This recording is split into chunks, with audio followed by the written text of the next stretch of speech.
हम पहुँच गए समस्तीपुर। देखिए समस्तीपुर रेलवे स्टेशन के सीन है। ट्रेन हमार लागल है और वहाँ पूरा समस्तीपुर स्टेशन देख रहा है। ट्रेन पहुँच गए समस्तीपुर। ये समस्तीपुर स्टेशन के सीन है। देखिए तो दुकान सब है और अहाँ के एग्जिट निकास द्वार है। यहाँ से हम सब बाहर निकल रहे हैं। तो चेकिंग वाला मशीन लागल है। या निकल गए बाहर समस्तीपुर स्टेशन। देखिए ये बाहर का नज़ारा है।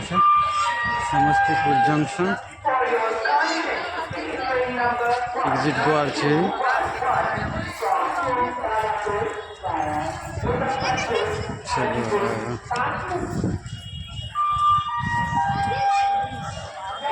ये स्टेशन परिसर है।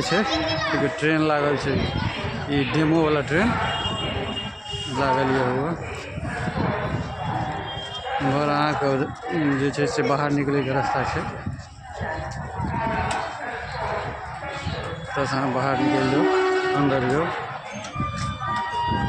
ठेला रिक्शा देखिए वहाँ सबके एरिया में नहीं भेटे लेकिन ऐसे में अपनो रिक्शा है अवेलेबल।